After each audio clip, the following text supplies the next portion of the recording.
അസ്സലാമു അലൈക്കും വറഹ്മത്തുള്ളാഹി വബറകാത്തു. പ്രിയമുള്ള സ്നേഹം നിറഞ്ഞ മുഅ്മിനീങ്ങളെ, ഞാൻ ഇന്നത്തെ ക്ലാസ്സിൽ നിങ്ങളുമായി പങ്കുവയ്ക്കുന്നത് ഇശാ മഗ്രിബിൻ്റെ ഇടയിൽ ഭാര്യ ഭർത്താവിന് എത്ര തന്നെ ഭീമമായ തുക കടങ്ങളുണ്ടെങ്കിലും സാമ്പത്തികമായിട്ടുള്ള പ്രയാസമുണ്ടെങ്കിലും അവരുടെ ആ കടങ്ങൾ വീടി അവരുടെ ആ സാമ്പത്തിക പ്രയാസം മാറി സാമ്പത്തികമായിട്ട് ഐശ്വര്യമുണ്ടാകാൻ ഭാര്യ ഞാൻ ഈ പറഞ്ഞു തരുന്ന കാര്യം നിങ്ങൾ ഇശാ മഗ്രിബിൻ്റെ ഇടയിൽ, പ്രത്യേകിച്ച് ഇന്ന് ഈ ദുൽഹിജ്ജ മാസത്തിൽ ഇന്നത്തെ ഈ രാത്രി തന്നെ നിങ്ങൾ ചെയ്തോളൂ. എന്നാൽ ഇൻഷാ അല്ലാ നിങ്ങളുടെ ഭർത്താവിന് എത്ര തന്നെ കോടിക്കണക്കിന് രൂപ കടമുണ്ടെങ്കിലും അത് വീട് കിട്ടും. മാത്രമല്ല ഭർത്താവിന് പിന്നീട് സാമ്പത്തിക പ്രയാസമുണ്ടാകില്ല, സാമ്പത്തിക ഐശ്വര്യം വർദ്ധിക്കും. പ്രിയപ്പെട്ടവരെ, നിങ്ങൾ ഒരു കാര്യം മനസ്സിലാക്കണം. ഞാൻ ഈ പറഞ്ഞു തരുന്ന കാര്യം ഭാര്യയ്ക്ക് മാത്രമല്ല കേട്ടോ ചെയ്യാൻ പറ്റുന്നത്. ഭർത്താവിൻ്റെ സ്വന്തം കടം വീടാൻ, ജീവിതത്തിൽ സാമ്പത്തിക ഐശ്വര്യം ഉണ്ടാകാൻ, സാമ്പത്തിക അഭിവൃദ്ധി ഉണ്ടാകാൻ ഭർത്താവിനും ഈ കാര്യം ചെയ്യാം. അതുപോലെ നമുക്കൊക്കെ സാമ്പത്തിക ഐശ്വര്യമുണ്ടാകാൻ എത്ര തന്നെ കോടിക്കണക്കിന് രൂപ കടങ്ങളുണ്ടെങ്കിലും അത് വീട് കിട്ടാൻ നമുക്ക് സ്വന്തം ചെയ്താൽ മതി. ഇനി നമുക്ക് ചെയ്യാൻ സമയമില്ലെങ്കിൽ നമ്മുടെ മാതാപിതാക്കളെ കൊണ്ടോ നമ്മുടെ ഭാര്യമാരെ കൊണ്ടൊക്കെ ഈ കാര്യം ചെയ്താലും നമ്മുടെ കടങ്ങൾ വിടും, സാമ്പത്തിക ഐശ്വര്യം വർദ്ധിക്കും. ഞാൻ ഭാര്യമാർ ഇത് ചെയ്താൽ ഭർത്താവിൻ്റെ കടം വീടും എന്ന് ഞാൻ തമ്പനയിലിൽ എഴുതിയത് ഭർത്താവിൻ്റെ വിജയമാണ് ഭാര്യയുടെ വിജയം. അതായത് ഭർത്താവിന് സാമ്പത്തികമായിട്ട് ഉണ്ടെങ്കിൽ, കടങ്ങൾ ഇല്ലെങ്കിൽ, ഭർത്താവിന് നല്ല ജോലി ഉണ്ടെങ്കിൽ, നല്ല ബിസിനസ് ഉണ്ടെങ്കിൽ അത് ഭാര്യക്കാണ് ജീവിതത്തിൽ ഉപകാരപ്പെടുന്നത്. ഭർത്താവിൻ്റെ ശാരീരികമായിട്ടും മാനസികമായിട്ടും സാമ്പത്തികമായിട്ടും ഭർത്താവിനുണ്ടാകുന്ന ഉയർച്ചയാണ് ഒരു ഭാര്യയുടെ ഏറ്റവും വലിയ സന്തോഷവും സമാധാനവും. മാത്രമല്ല ചില ഭർത്താക്കന്മാർക്ക് ഈ കാര്യങ്ങൾ പറഞ്ഞു കൊടുത്താൽ അവർക്ക് ഇത് ചൊല്ലാനൊന്നും സമയമുണ്ടാകില്ല. കാരണം അവർക്ക് ജോലി തിരക്കായിരിക്കും. മാത്രമല്ല ഒരുപാട് നൂറുകൂട്ടം കാര്യങ്ങൾ ചിന്തിച്ചു കൊണ്ടായിരിക്കും അവർ നടക്കുന്നത്. കടങ്ങളുണ്ടാകും, മറ്റവരുടെ ജോലിയുടെ പല കാര്യങ്ങളൊക്കെ ഓർത്തുകൊണ്ട് അവർ ആ ചിന്തയിൽ നടക്കുന്ന സമയത്ത് ഇത് അവർക്ക് ഭാര്യമാർ പറഞ്ഞു കൊടുത്താൽ ചിലപ്പോൾ അത് ചെയ്ത് എന്ന് വരില്ല. മാത്രമല്ല ചില ഭർത്താക്കന്മാർക്ക്, എല്ലാവരും എന്ന് ഞാൻ പറയുന്നില്ല, ചില ഭർത്താക്കന്മാർ, ചില ആണുങ്ങൾ, പ്രത്യേകിച്ച് ഭാര്യമാർ ഇത്തരത്തിലുള്ള കാര്യങ്ങളൊക്കെ പറഞ്ഞു കൊടുത്താൽ അവർ അത് ഉൾക്കൊള്ളില്ല, അവർ അത് ചെയ്യില്ല. അതുകൊണ്ടാണ് ഞാൻ പ്രത്യേകം ഭാര്യമാർ ഭർത്താക്കന്മാരുടെ കടങ്ങൾ വീടാൻ വേണ്ടിയിട്ട്, സാമ്പത്തിക ഐശ്വര്യം ഉണ്ടാകാൻ വേണ്ടിയിട്ട് ഈ കാര്യം ചെയ്യാൻ വേണ്ടി പ്രത്യേകം എടുത്തു പറഞ്ഞത്. മാത്രമല്ല പ്രിയപ്പെട്ടവരെ, ഒരു ഭർത്താവിൻ്റെ വിജയം ഒരു 90% ഭാര്യയുടെ കയ്യിലാണ്. അതായത് ചില പുരുഷന്മാരൊക്കെ വിവാഹം കഴിഞ്ഞാൽ നിങ്ങൾ കണ്ടിട്ടുണ്ടാകും, അവർ ജോലിക്കൊന്നും പോകാത്ത ആളായിരിക്കും, വലിയ മടിയന്മാരായിരിക്കും. ഒരുപാട് കുരുത്തക്കേടുകളൊക്കെ കാണിച്ച് ഒരുപാട് നാട്ടിലും സമൂഹത്തിലുമൊക്കെ പറയിപ്പിച്ച് എല്ലാവർക്കും വെറുത്ത് ഒരു ദുസ്വഭാവമുള്ള ആളുകളായിരിക്കും. എന്നാൽ അത്തരത്തിലുള്ള പുരുഷന്മാർ വിവാഹം കഴിഞ്ഞ് ഒരു 6 മാസം, ഒരു വർഷമൊക്കെ ആകുമ്പോൾ അവരുടെ ആ സ്വഭാവ രീതിയും അവരുടെ ആ പെരുമാറ്റവും അവർ ആകെ തന്നെ മാറിയിട്ടുണ്ടാകും. മാത്രമല്ല അവർക്ക് ചിലപ്പോൾ പിന്നീട് സാമ്പത്തികമായിട്ട് വലിയ അഭിവൃദ്ധി ഉണ്ടാകും. എല്ലാ ദിവസവും ജോലിക്ക് പോകും. മാത്രമല്ല സാമ്പത്തികമായിട്ടുള്ള ഉയർച്ച തേടിയിട്ടുള്ള പല അവസരങ്ങളും അവർ തേടിപ്പോവുകയും അതിലൊക്കെ അവർ ഉന്നത വിജയം തേടി വലിയ പണക്കാരായി മാറുന്ന എത്രയോ ആളുകളുണ്ട്. ഇതിനൊക്കെയും കാരണം പല പുരുഷന്മാരുടെയും അവരുടെ ജീവിതത്തിലേക്ക് ഒരു പെണ്ണ്, ഒരു സ്ത്രീ കയറി വരുന്നത് കൊണ്ടാണ്. അവരുടെ ഭാര്യ കാരണമാണ്. ഒരു ഭാര്യ വിചാരിച്ചാൽ ഒരു പുരുഷൻ്റെ സ്വഭാവവും അവൻ്റെ ജീവിത ശൈലിയും ജീവിത രീതിയും എല്ലാം അടിമുടി മാറ്റിയെടുക്കാൻ സാധിക്കും. അതാണ് ഭാര്യയ്ക്ക് നല്ലൊരു പങ്ക് ഭർത്താവിലുണ്ട് എന്ന് പറയാൻ കാരണം. ഭർത്താവിൻ്റെ ഉയർച്ചയ്ക്ക് 100ൽ ഒരു 95% ഭാര്യയ്ക്ക് ഉണ്ട് എന്ന് പഴമക്കാരായിട്ടുള്ള ആളുകളൊക്കെ പറയുന്നത് അതുകൊണ്ടാണ്. അത് നമുക്ക് തന്നെ ഒരുപാട് അനുഭവങ്ങളുണ്ടാകും, കണ്ട അനുഭവം തന്നെ ഉണ്ടാകും. അതിനി നമ്മുടെ വീട്ടിൽ നമ്മുടെ മക്കളായിക്കോട്ടെ, അല്ലെങ്കിൽ നമുക്ക് നമ്മുടെ കുടുംബത്തിൽപ്പെട്ട ആരെങ്കിലും ആയിക്കോട്ടെ, അല്ലെങ്കിൽ നമ്മുടെ അയൽവാസികൾ ആരെങ്കിലും ആയിക്കോട്ടെ, ചെറുപ്പക്കാരായിട്ടുള്ള പുരുഷന്മാർ അവരുടെ വിവാഹം കഴിഞ്ഞ് അവരുടെ വീട്ടിലേക്ക്, അവരുടെ ജീവിതത്തിലേക്ക് ഒരു പെണ്ണ് കടന്നു വരുമ്പോൾ, ഒരു ഭാര്യ കടന്നു വരുമ്പോൾ അവരുടെ ജീവിതം തന്നെ ആകെ മാറുന്ന അവസ്ഥ നാം എല്ലാവരും കാണാറുണ്ട്. അതായത് വിവാഹം കഴിക്കാത്തതിന് മുമ്പ് ജോലിക്കൊന്നും പോകാതെ ലഹരിക്കടിമപ്പെട്ട് കഞ്ചാവിനും കള്ളിനുമൊക്കെ അടിമപ്പെട്ട് കളവുമൊക്കെ നടത്തി പാതിരാ സമയത്തൊക്കെ വീട്ടിലേക്ക് കയറി വന്ന് വീട്ടിലൊക്കെ അടിയും പിടിയും വഴക്കും പ്രശ്നങ്ങളുമൊക്കെ ഉണ്ടാക്കുന്ന ആളായിരിക്കും. എന്നാൽ അവൻ്റെ വിവാഹം കഴിഞ്ഞ് ഒരു 6 മാസം 1 വർഷമൊക്കെ കഴിയുമ്പോൾ അവൻ്റെ സ്വഭാവവും അവൻ്റെ ജീവിതശീലവും ജീവിത രീതിയുമൊക്കെ മാറിയത് എത്രയോ നമ്മൾ കണ്ടിട്ടുണ്ട്. പല അനുഭവങ്ങളും എത്രയോ ഉണ്ട്. ആ സമയത്ത് പലരും പറയും, ഓ അവന് വിവാഹം കഴിഞ്ഞതിന് ശേഷമാണ് അവൻ നന്നായത്, അവൻ കല്യാണം കഴിച്ച ആ പെണ്ണ് നല്ലൊരു പെണ്ണാണ്, ബറക്കത്തുള്ള പെണ്ണാണ്, ആ പെണ്ണ് വന്നതിന് ശേഷമാണ് അവൻ്റെ സ്വഭാവവും അവൻ ആൾ തന്നെ ആകെ മാറിയത് എന്നൊക്കെ നമ്മൾ പലരുടെയും വിവാഹം കഴിഞ്ഞതിന് ശേഷം നമ്മൾ അത്ഭുതത്തോടു കൂടി പറയാറുണ്ട്. ഞാൻ പറഞ്ഞു വന്നത്, ഒരു പുരുഷൻ്റെ മാനസികമായിട്ടും സാമ്പത്തികമായിട്ടും വലിയ ഉയർച്ചയ്ക്ക് ഒരു സ്ത്രീക്ക്, ഒരു ഭാര്യയ്ക്ക് നല്ല പങ്കുണ്ട്, ഒരു പ്രധാന പങ്കുണ്ട്.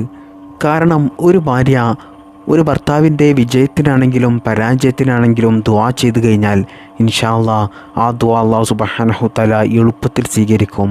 അതുപോലെ തന്നെ ഒരു ഭാര്യ ഭർത്താവിനെ ശപിക്കപ്പെട്ട് കഴിഞ്ഞാൽ ആ ഭർത്താവിൻ്റെ ജീവിതം പിന്നെ പരാജയത്തിലേക്കായിരിക്കും പോവുക, അവൻ്റെ ജീവിതം പിന്നെ വിജയിക്കൂല. അത്രയ്ക്കും വലിയൊരു ബന്ധമാണ് ഭാര്യ ഭർത്താവ് തമ്മിലുള്ള ബന്ധം. അത് അള്ളാഹുവിൻ്റെ അരികിലും അങ്ങനെ തന്നെയാണ്. അള്ളാഹു സുബ്ഹാനഹു തആലയുടെ നോട്ടം എപ്പോഴും ഉണ്ടാകുന്നത് ഭാര്യ ഭർത്താക്കന്മാർ പരസ്പരം സന്തോഷത്തോടു കൂടി അവരുടെ സ്നേഹവും വാക്കുകളും കൈമാറുന്നതിലേക്കാണ് അള്ളാഹു എപ്പോഴും ശ്രദ്ധിക്കുക. അത് അള്ളാഹു സുബ്ഹാനഹു തആലക്ക് വലിയ ഇഷ്ടമാണ്. അതുകൊണ്ടാണ് ഞാൻ പറഞ്ഞത്, ഭർത്താവിന് കടങ്ങളുണ്ടെങ്കിൽ, സാമ്പത്തിക പ്രയാസമുണ്ടെങ്കിൽ, മറ്റെന്തെങ്കിലും പ്രയാസങ്ങളുണ്ടെങ്കിൽ ഭാര്യ ഭർത്താവിന് വേണ്ടിയിട്ട് ദുആ ചെയ്തു കഴിഞ്ഞാൽ ആ ദുആ എളുപ്പത്തിൽ അല്ലാഹു സുബ്ഹാനഹു തആല സ്വീകരിക്കാൻ അത് കാരണമാകും. ഭർത്താവിന് കടങ്ങളുണ്ടായിട്ട് എത്രയെത്ര ഭാര്യമാർ എന്നും വിഷമത്തോടു കൂടിയും ടെൻഷനോടു കൂടിയും നടക്കുന്നവരുണ്ട്. കാരണം ഭർത്താവിന് കടങ്ങൾ വന്നാൽ, സാമ്പത്തികമായിട്ട് പ്രയാസങ്ങൾ വന്നാൽ ഭാര്യയും മക്കളുമാണ് വീട്ടിൽ ബുദ്ധിമുട്ടുക. കാരണം ഒരു വീടിൻ്റെ താക്കോൽ, ഒരു അടുക്കളയുടെ താക്കോലൊക്കെ ആ വീട്ടിലെ ഭാര്യയുടെ കയ്യിലാണ്. പ്രത്യേകിച്ചും ഭർത്താക്കന്മാർ ഗൾഫിലൊക്കെ ആയിക്കഴിഞ്ഞാൽ പിന്നെ ആ വീട്ടിലുള്ള എല്ലാ കാര്യങ്ങളും ഭാര്യയാണ് നോക്കി നടത്തുന്നത്. അതായത് വീട്ടിലെ ചിലവ്, കുട്ടികളുടെ പഠനം, കുടുംബത്തിലെ മറ്റു മാമൂലുകൾ, ഇതെല്ലാം പിന്നീട് ഒരു ഭാര്യയാണ് ചെയ്യുന്നത്. അതുകൊണ്ട് തന്നെ ഭർത്താവിന് സാമ്പത്തികമായിട്ടുള്ള എന്തെങ്കിലും കുറവുകൾ വന്നാൽ, കടങ്ങൾ വന്നാൽ അതിൽ ഏറ്റവും അധികം വേദനിക്കുന്നത്, ടെൻഷനടിക്കുന്നത്, ബുദ്ധിമുട്ട് അനുഭവിക്കുന്നത് അത് വീട്ടിലുള്ള ഭാര്യയാണ്. അതുകൊണ്ട് തന്നെ ഭർത്താവിന് സാമ്പത്തികമായിട്ടുള്ള ഐശ്വര്യം, അതുപോലെ കടമില്ലാത്തൊരു ജീവിതം, ഇതൊക്കെയാണ് ഏതൊരു ഭാര്യമാരും ആഗ്രഹിക്കുന്നത്. എന്നാൽ ഭാര്യമാർ ഈ ഒരു കാര്യം ഇശാ മഗ്രിബിൻ്റെ ഇടയിൽ ചെയ്തു കഴിഞ്ഞാൽ ഇൻഷാ അല്ലാഹ് നിങ്ങളുടെ ഭർത്താവിന് എത്ര തന്നെ കോടിക്കണക്കിന് രൂപ കടമുണ്ടെങ്കിലും ആ കടങ്ങളെല്ലാം വീടിക്കിട്ടും. ഇനി ജോലിയില്ലാത്തൊരു ഭർത്താവാണെങ്കിൽ, ജോലിക്ക് പോകാൻ മടിയുള്ളൊരു ഭർത്താവാണെങ്കിൽ നിങ്ങൾ ഈ കാര്യം ചെയ്തു നോക്കൂ. ഭർത്താവിനോട് പറയണ്ട, നിങ്ങൾ ചെയ്താൽ മതി. ആ ഭർത്താവിൻ്റെ മനസ്സ് മാറി ഭർത്താവ് ജോലിക്ക് പോകും. മാത്രമല്ല ഭർത്താവിന് കുടുംബം നോക്കണം എന്നുള്ളൊരു മനസ്സ് വരും, ഒരു ഉത്തരവാദിത്ത ബോധം വരും. എന്നാൽ സഹോദരിമാർ ശ്രദ്ധിക്കുക, ഭാര്യമാർ നിങ്ങൾ ചെയ്യുന്ന ചില തെറ്റുകൾ കാരണം നിങ്ങളുടെ ഭർത്താവ് സാമ്പത്തികമായിട്ട് തകരും, കടങ്ങൾ അധികരിക്കും, ദരിദ്രനാകും. അതായത് നിങ്ങൾ വീട്ടിൽ ചെയ്യുന്ന ചില തെറ്റുകൾ അതും നിങ്ങൾ ജീവിതത്തിൽ ശ്രദ്ധിക്കണം. എങ്കിൽ മാത്രമേ നിങ്ങൾക്ക് കടങ്ങളില്ലാതെ, ദാരിദ്ര്യമില്ലാതെ നല്ല ഐശ്വര്യമുള്ള, ബർക്കത്തുള്ള, സന്തോഷമുള്ള, സാമ്പത്തികമായിട്ടുള്ള അഭിവൃദ്ധിയുള്ള ഒരു ജീവിതം ലഭിക്കുകയുള്ളൂ. ഭർത്താവിന് ദാരിദ്ര്യം വരാതിരിക്കാൻ, കടം വരാതിരിക്കാൻ, ഉപ്പാക്ക് കടം വരാതിരിക്കാൻ, മക്കൾക്ക് കടം വരാതിരിക്കാൻ, സാമ്പത്തികമായിട്ടുള്ള ഐശ്വര്യം വർദ്ധിക്കാൻ, വീട്ടിൽ ദാരിദ്ര്യം വരാതിരിക്കാൻ സഹോദരിമാർ അതുപോലെ പുരുഷന്മാരും വീട്ടിൽ ശ്രദ്ധിക്കേണ്ട കുറച്ച് കാര്യങ്ങളുണ്ട്. അത് ഞാൻ വേഗത്തിൽ ഒന്ന് ഓടിച്ച് പറയാം. അതിൽ ഒന്നാമത്തേത്, വിളക്ക് ഒരിക്കലും ഊതി കിടത്തരുത്. അത് എന്തെങ്കിലും എടുത്ത് വീശിയിട്ടോ അല്ലെങ്കിൽ കൈകൊണ്ട് വീശിയിട്ടോ നിങ്ങൾ കെടുത്തുക. ഇനി രണ്ടാമത്തേത്, ധരിച്ച വസ്ത്രം ഒരിക്കലും തുന്നരുത്. ചില ആളുകളൊക്കെ ഉണ്ട്, ചില സ്ത്രീകളൊക്കെയുണ്ട്, ധരിച്ച വസ്ത്രം ധരിച്ചുകൊണ്ട് തുന്നുക. അങ്ങനെ തുന്നിക്കഴിഞ്ഞാൽ നിങ്ങളുടെ വീട്ടിൽ ദാരിദ്ര്യം വരും. മൂന്നാമത്തേത്, രാത്രി വീട് അടിച്ചു വാരുക. രാത്രി സമയങ്ങളിൽ നിങ്ങൾ ഒരിക്കലും വീട് അടിച്ചു വാരരുത്. അങ്ങനെ അടിച്ചു വാരിയാൽ ദാരിദ്ര്യം വരാൻ അത് കാരണമാകും. 4-ാമത്തേത് അമിതമായി ഉറങ്ങാതിരിക്കുക. ഓരോ ദിവസവും നിങ്ങൾ ചുരുങ്ങിയതൊരു 8 മണിക്കൂർ ഉറങ്ങിയാൽ മതി. അതിൽ കൂടുതൽ നിങ്ങൾ ഒരിക്കലും ഉറങ്ങരുത്. അത് ദാരിദ്ര്യം വരാൻ കാരണമാകും. 5-ാമത്തേത് വസ്ത്രം ധരിക്കാതെ നഗ്നനായി കിടക്കുക. എത്ര തന്നെ ചൂടുള്ള കാലമാണെങ്കിലും നിങ്ങൾ ഒരിക്കലും വസ്ത്രം അഴിച്ചിട്ടുകൊണ്ട് നഗ്നനായി കിടന്നുറങ്ങരുത്. വീട്ടിൽ ആരുമില്ലെങ്കിലും റൂമിൽ ആരുമില്ലെങ്കിലും നിങ്ങൾ ഒറ്റക്കാണെങ്കിലും അങ്ങനെ നിങ്ങൾ കിടന്നു കഴിഞ്ഞാൽ നിങ്ങൾക്ക് ദാരിദ്ര്യം വരും, കടങ്ങൾ അധികരിക്കും, സാമ്പത്തികമായിട്ടുള്ള വലിയ തകർച്ച സംഭവിക്കും. 6. ജനാപത്തുകാരനായി ഭക്ഷിക്കുക. ജനാപത്തുകാരനായാൽ പെട്ടെന്ന് തന്നെ നിങ്ങൾ ശുദ്ധിയാകണം, കുളിക്കണം. എന്നിട്ടേ നിങ്ങൾ മറ്റുള്ള പ്രവർത്തികളും കാര്യങ്ങളുമെല്ലാം ചെയ്യാൻ പാടുള്ളൂ. പ്രധാനമായിട്ടും ഭക്ഷണം കഴിക്കാൻ, അല്ലെങ്കിൽ നിങ്ങളുടെ വീട്ടിൽ നിങ്ങളിൽ ദാരിദ്ര്യം വരുന്നതാണ്. 7. ഉള്ളിയുടെ തൊലി കത്തിക്കുക. അത് ചെറിയ ഉള്ളിയാണെങ്കിലും വലിയ ഉള്ളിയാണെങ്കിലും വെളുത്ത ഉള്ളിയാണെങ്കിലും ഏത് ഉള്ളിയുടെ തൊലിയാണെങ്കിലും നിങ്ങൾ കത്തിച്ചു കളയരുത്. അത് നമ്മുടെ വീട്ടിൽ നമുക്ക് ദാരിദ്ര്യം വരാൻ കാരണമാകും.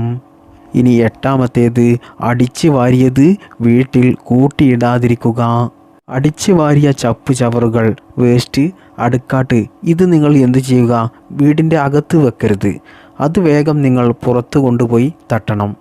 അല്ലാത്ത പക്ഷം നമ്മുടെ വീട്ടിൽ ദാരിദ്ര്യം വരും എന്നാണ് മഹാന്മാരായ പണ്ഡിതന്മാർ നമ്മെ പഠിപ്പിക്കുന്നത്. ഇനി 9-ാമത്തേത് ഉസ്താദുമാരുടെ മുന്നിലൂടെ, മശായഖന്മാരുടെ മുന്നിലൂടെ അനാദരവോടെ കൂടി നടക്കുക. ഇതും നമുക്ക് ദാരിദ്ര്യം വരാൻ കാരണമാകും. ഇനി 10-ാമത്തേത് മാതാപിതാക്കളെ പേര് വിളിക്കുക. ഉമ്മ, ഉപ്പ എന്ന് വിളിക്കാതെ അവരുടെ പേര് നമ്മൾ വിളിച്ചു കഴിഞ്ഞാൽ നമ്മുടെ വീട്ടിൽ ദാരിദ്ര്യം വരുന്നതാണ്. 11-ാമത്തേത് വീട്ടിലെ ചിലന്തി വല തട്ടാതിരിക്കുക. അതായത് 8 കാലിയുടെ വല തട്ടാതെ നമ്മൾ വീട്ടിൽ ഇട്ട് കഴിഞ്ഞാൽ ഉറപ്പാണ് നമ്മുടെ വീട്ടിൽ ദാരിദ്ര്യം വരും. ഇതൊക്കെയും എല്ലാവർക്കും അറിയുന്ന കാര്യമാണ്, ഞാനൊന്ന് ഓടിച്ച് പറയുക എന്ന് മാത്രം. ഇനി 12-ാമത്തേത് പള്ളിയിൽ നിന്നും ധൃതിയിൽ പുറത്തു പോകുക.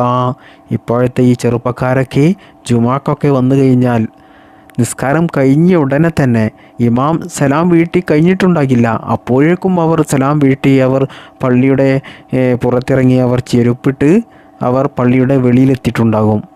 എന്നാൽ ഈ സ്വഭാവമുള്ള മക്കൾ, ഭർത്താവ്, ഉപ്പ, സഹോദരന്മാരൊക്കെ ഉള്ള വീട്ടിൽ ദാരിദ്ര്യം വരുമെന്നാണ് മഹാന്മാരായ പണ്ഡിതന്മാർ നമ്മെ പഠിപ്പിക്കുന്നത്.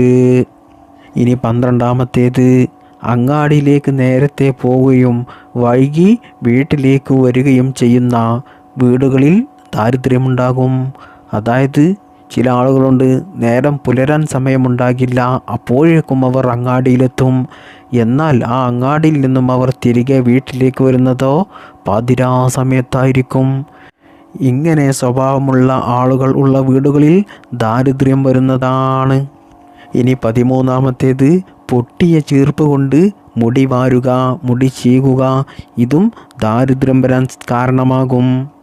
ഇനി 14-ാമത്തേത് മാതാപിതാക്കൾക്ക് വേണ്ടിയിട്ട് പ്രാർത്ഥിക്കാതിരിക്കുക. അപ്പോൾ മക്കളൊക്കെ മാതാപിതാക്കൾക്ക് വേണ്ടിയിട്ട്, മാതാപിതാക്കൾക്ക് ദുനിയാവിലും ആഖിറത്തിലും വിജയം ഉണ്ടാകാൻ വേണ്ടിയിട്ട്, അവരുടെ ഐശ്വര്യത്തിന് വേണ്ടിയിട്ട്, സന്തോഷത്തിന് വേണ്ടിയിട്ട്, സമാധാനത്തിന് വേണ്ടിയിട്ട് നിങ്ങൾ ദുആ ചെയ്യണം. അല്ലെങ്കിൽ നിങ്ങളുടെ വീട്ടിൽ നിങ്ങളിൽ അല്ലാഹു സുബ്ഹാനഹു തആല ദാരിദ്ര്യം നൽകുന്നതാണ്. മാത്രമല്ല പ്രിയപ്പെട്ടവരെ, നിങ്ങൾ ചെയ്യുന്ന എല്ലാ ദുആകളിലും മാതാപിതാക്കളെ ഉൾപ്പെടുത്തി കഴിഞ്ഞാൽ, അവർക്ക് വേണ്ടിയിട്ട് നിങ്ങൾ ദുആ ചെയ്ത് കഴിഞ്ഞാൽ നിങ്ങളുടെ ദുആ അല്ലാഹു സുബ്ഹാനഹു തആല എളുപ്പത്തിൽ സ്വീകരിക്കുമെന്ന് മുത്തുനബി സല്ലല്ലാഹു അലൈഹി വസല്ലമ തങ്ങൾ പറഞ്ഞിട്ടുണ്ട്. ഇനി 15-ാമത്തേത് ഇരുന്നു കൊണ്ട് തലപ്പാവ ധരിക്കുക. അതായത് നമ്മൾ തലയിൽ തട്ടമിടുകയാണെങ്കിലും തലയിൽ തൊപ്പിയിടുകയാണെങ്കിലും തലീക്കെട്ട് കെട്ടുകയാണെങ്കിലും ഒക്കെ നമ്മൾ നിന്നുകൊണ്ട് ചെയ്യണം. അല്ലെങ്കിൽ നമ്മുടെ വീട്ടിൽ ദാരിദ്ര്യം വരാൻ അത് കാരണമാകും. 16-ാമത്തേത് ഇരുന്നു കൊണ്ട് വസ്ത്രം ധരിക്കുക. 17-ാമത്തേത് പിശുക്ക് കാണിക്കുക. ആരെയും സഹായിക്കാതെ ആർക്കും ഒന്നും കൊടുക്കാതെ നമ്മുടെ അടുത്ത് ധാരാളം ഉണ്ടെങ്കിലും അത് നമ്മൾ എടുത്തു വെച്ച് പിശുക്കന്മാരായിട്ട് ജീവിച്ചു കഴിഞ്ഞാൽ നമുക്ക് പിന്നീട് ദാരിദ്ര്യമായിരിക്കും അല്ലാഹു സുബ്ഹാനഹു തആല നൽകുക. മനസ്സറിഞ്ഞ് കൊടുക്കുന്നവർക്കേ അല്ലാഹു സുബ്ഹാനഹു തആല ധാരാളം സമ്പത്ത് നൽകുകയുള്ളൂ. സമ്പത്ത് എന്നല്ല, എല്ലാം അവർക്കേ നൽകുകയുള്ളൂ. വെള്ളം മുക്കുന്ന കിണറ്റിലെ ഉറവയുണ്ടാകുകയുള്ളൂ എന്ന് പഴമക്കാരായിട്ടുള്ള ആളുകൾ പറയുകയില്ലേ? അതുപോലെ തന്നെ നമ്മൾ എന്തെങ്കിലും കൊടുത്താലേ നമുക്ക് അല്ലാഹു സുബ്ഹാനഹു തആല ഇങ്ങോട്ടും ധാരാളം നൽകുകയുള്ളൂ. അപ്പോൾ പിശുക്കന്മാരായി ജീവിക്കാതിരിക്കുക. 18 ദുരുപയോഗം ചെയ്യുക, അതായത് ആവശ്യമില്ലാത്ത കാര്യങ്ങൾക്ക് പണം ചിലവഴിക്കുക. സമ്പത്ത് ചിലവഴിച്ചാൽ ദാരിദ്ര്യം വരുന്നതാണ്. ഇനി 20 അത്യാവശ്യ കാര്യങ്ങൾക്ക് പണം ചിലവഴിക്കാതിരിക്കുക. അതായത് ഒരു കുടുംബനാഥനാണെങ്കിൽ അവൻ്റെ മക്കളെ നോക്കണം, അവൻ്റെ ഭാര്യയെ നോക്കണം, അവൻ്റെ ഉമ്മാനെ ഉപ്പാനെ, വീട്ടിലുള്ള എല്ലാ ചിലവിനും പണം ചിലവഴിക്കണം. എന്നാൽ ഇത്തരത്തിലുള്ള കാര്യങ്ങൾക്ക് പണം ചിലവഴിക്കാതെ അവൻ പണം എടുത്തു വെച്ച് കഴിഞ്ഞാൽ അവനിക്ക് അല്ലാഹു സുബ്ഹാനഹു തആല ദാരിദ്ര്യം നൽകുന്നതാണ്. അപ്പോൾ ഞാൻ ഈ പറഞ്ഞു തന്ന ഈ 20 കാര്യങ്ങളുണ്ടല്ലോ, അതും നിങ്ങൾ ജീവിതത്തിൽ നിർബന്ധമായിട്ടും സ്ത്രീകളാണെങ്കിലും പുരുഷന്മാരാണെങ്കിലും ശ്രദ്ധിക്കണം. എങ്കിൽ മാത്രമേ നമുക്ക് ദാരിദ്ര്യം വരാതിരിക്കുകയും കടം വരാതിരിക്കുകയും നമ്മളുടെ കടങ്ങൾ വീടുകയും സാമ്പത്തിക ഐശ്വര്യം വർദ്ധിക്കുകയും ജീവിതത്തിൽ സന്തോഷത്തോടു കൂടിയും സമാധാനത്തോടു കൂടിയും നമുക്ക് ജീവിക്കാൻ സാധിക്കുകയുള്ളൂ. അപ്പോൾ ഈ പറഞ്ഞ തെറ്റുകൾ സ്ത്രീകൾ വീട്ടിൽ ചെയ്തു കഴിഞ്ഞാൽ നിങ്ങളുടെ ഭർത്താവിന് കടങ്ങൾ വരും, ദാരിദ്ര്യം വരും. അപ്പോൾ ഈ പറഞ്ഞ കാര്യങ്ങളൊക്കെ പുരുഷനാണെങ്കിലും സ്ത്രീ ആണെങ്കിലും നിങ്ങൾ ജീവിതത്തിൽ ശ്രദ്ധിക്കണം. ഇനി ഭാര്യമാർ ചെയ്യേണ്ടത്, ഭാര്യമാർ എന്നല്ല എല്ലാവർക്കും ചെയ്യാം, അതിന് ഫലം കിട്ടും.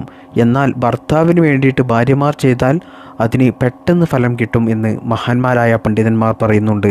അതുകൊണ്ട് ഈ പരിശുദ്ധമായ ഈ ദുൽഹിജ്ജ മാസത്തിൽ ഇന്ന് തന്നെ ഇശാ മഗ്രിബിൻ്റെ ഇടയിൽ, അതായത് മഗ്രിബ് വാങ്ങി കൊടുത്ത് മഗ്രിബൊക്കെ നിസ്കരിച്ച് എല്ലാ അദ്കാറുകളും സ്വലാത്തും എല്ലാം കഴിഞ്ഞതിന് ശേഷം, ദുആകളും എല്ലാം കഴിഞ്ഞതിന് ശേഷം നിങ്ങൾ അവസാനം യാ ലത്തീഫു യാ അല്ലാഹ് എന്ന ഈ ദിക്ർ എന്ന ഈ ഇസ്മ നിങ്ങൾ 6666 പ്രാവശ്യം ചൊല്ലുക. എത്ര? 6666. 6666 എന്നൊക്കെ കേൾക്കുമ്പോൾ നിങ്ങൾ പേടിക്കേണ്ട. യാ ലത്തീഫു യാ അല്ലാഹ്, യാ ലത്തീഫു യാ അല്ലാഹ്, യാ ലത്തീഫു യാ അല്ലാഹ്, യാ ലത്തീഫു യാ അല്ലാഹ് എന്നിങ്ങനെ 6000 പ്രാവശ്യം ചൊല്ലാൻ അധിക സമയമൊന്നും വേണ്ട.